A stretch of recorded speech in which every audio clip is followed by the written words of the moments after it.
Hi, it's Leela, the proud poly kinky queer slut. Today I have a question for you from one of you, and it was emailed in, and it gets at a lot of the root concerns that people have when moving from a situation of monogamy into exploring kink and poly. So I'm going to go ahead and read you the book of this question. That's a little edited, but the book of the question, and then we'll get into the details. So, and forgive me, I do not read aloud well. It's one of my failings. All right, so my question is, I am very interested in learning more about myself in the kink area and the poly world. I am straight and married, but for the past year, I've really wanted to sleep with someone else, which I have not acted upon due to being married. How can I express myself desires for more sexual partners and more kink-based exploration and not be cheating or a cheater? Are my desires for more enough to warrant this type of potential discovery with or without my wife's knowledge and consent?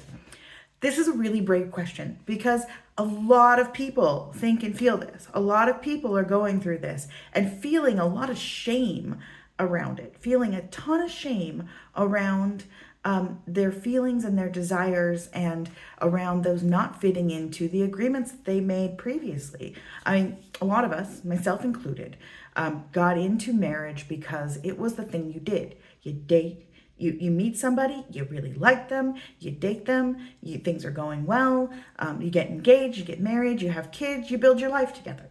That's what we were taught to do. That's what we were taught was the right way to go about it, and the right and the ethical way. I mean, when I was coming up, you were a slut, you were a bad person if you were wanting to set up anything different. And while there was talk of poly relationships, there weren't a lot of examples of healthy ones out there.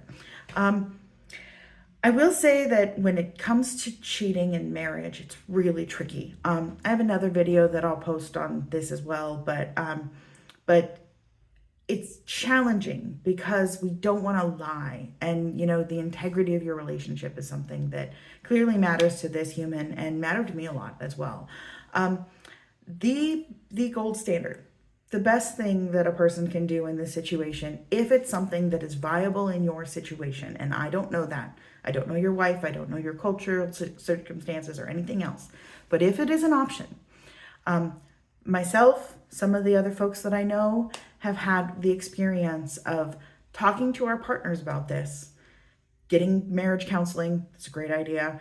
But bringing it up with our partners, getting the counseling that is needed to work through relationship change, and at the end, have a situation where our partners are happy with us being poly and out and doing all the exploration that we want to do. So I'm thinking about myself and one of my partners in particular, where both of us have spouses who are monogamously inclined. And not that it was a fast and easy transition, but who came around to the understanding that this is something we need and they're willing to allow us to have it. But not only that, happy to be the person that each of us individually comes home to after we've gone out and explored. They really enjoy that. A big part of this, doing that successfully, a big part of making that kind of transition from monogamy to a poly relationship or a monopoly relationship successful is really understanding the needs of both parties involved. So I would say go to your spouse, and instead of just saying, I need this, I have to have this, ask how they're doing it, the relationship, how they're feeling, what they want. Express that this is something that you want to explore, a place you want to go, and see what they say, see what they come back with, see what their desires are. Ask them what they would want to do with a similar freedom. A few caveats, few cautions. First, expecting somebody to be kinky with you who is not kinkily inclined can be a disaster. So, I was trying to explore kink fantasies with my spouse who's very not kinky, and it didn't work out well. I wasn't getting what I wanted, and it was like my spouse was trying to perform all the actions I asked for, but they're just not into it. And doing it with somebody who's into it is really different than doing it with somebody who isn't. So, and doing it with somebody who isn't into it just feels bad, and it feels kind of coercive and yucky. And avoid that. Avoid that situation. So if your spouse is not interested in it, I would say, like, don't explore it with them. The other thing I would say is that I've heard from a lot of folks, and it's kind of just out there in the universe, but a mistake a lot of folks make when they're approaching their spouses about these conversations is they approach it saying, I want these freedoms, but I don't feel comfortable with you having those freedoms. And that's generally a recipe for disaster. I would say if that's your true feeling, if you're feeling like, I want this freedom, but I don't think I can handle it if my husband or wife were to sleep around with other people, examine that feeling. Think about that feeling and ask yourself why you're having that feeling. Because that feeling, that's an excellent example of jealousy that informs need. So if you're feeling an insecurity there, maybe that needs to be addressed before you discuss opening everything up. A partnership involves equal autonomy, equal equal ability to explore. That's not to say everybody's going to do the same things, but you've got to be willing to grant the freedom in order to get it.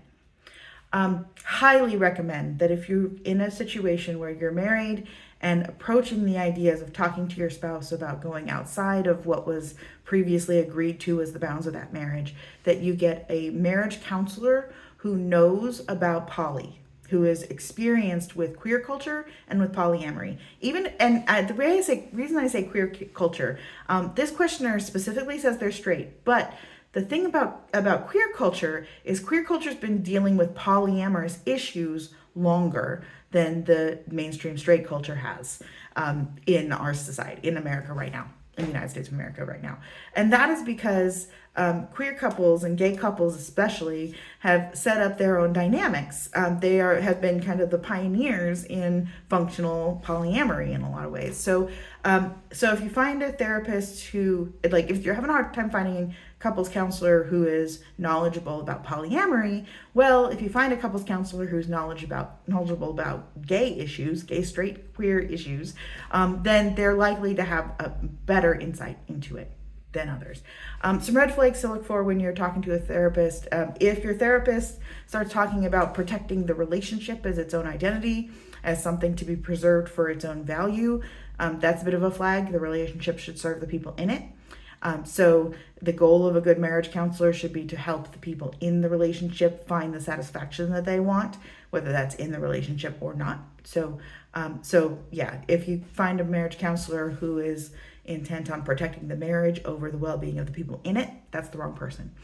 You're on the right track if you have people talking to you about things like relationship check-ins, honest communication, peeling off layers of like just buildup of habits in the relationship, getting to what each person really wants at their core. Then you got a good person. So that's kind of plan A. Ideally, you can go to your spouse, talk about these things, work through the hardness and get the freedom that you want to explore. That sometimes works. It sometimes doesn't work. It really doesn't. It's sometimes people don't want to change. And, one person in a relationship might not want the change while the other person does want the change. And then that puts you in a really tough place where you've got to make some value judgments and some decisions. I will never advocate cheating. I just don't think that lying to your partner is a good way to have a foundation for life and a good, stable living situation. That's my personal view. I do know that a lot of people in situations like the one that was described by this person who wrote in, a lot of them, their answer is they cheat and they experiment and see what happens and then hope their spouse doesn't find out. I understand the why for that, but I personally can't condone it because for me, I can't imagine having a marriage or a life partner relationship that worked with lies in the mix. That seems foreign to me. So to me, that just seems like a bad idea. But I know a lot of people do it. And I know a lot of times it blows up. I know not always. It doesn't always blow up. So that's going to have to be a call for your own ethics as in terms of how you handle that situation. I would say that a relationship that doesn't honor you for who you are, maybe not the best fit for long-term happiness and stability. But I know that it's way more complicated than that because we've got kids and we've got houses and we've got like whole lives built together. And if the only issue where you're not compatible with your spouse is in the bedroom and it's having to do with you wanting more than they want, then that's really, really challenging. And I don't think there is any good right answer for you there. Certainly none that's simple. It's all got to be worked out with the people involved. So I would encourage you to do the hard work. Talk to your spouse, get the therapist, really work through it, because in my experience, that leads to better end states once you've worked through.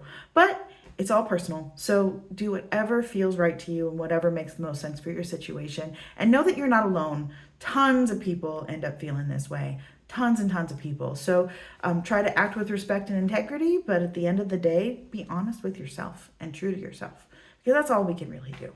So I hope you find that helpful. Thank you very much for listening. This is Leela, the proud poly kinky queer slut. Have a great day.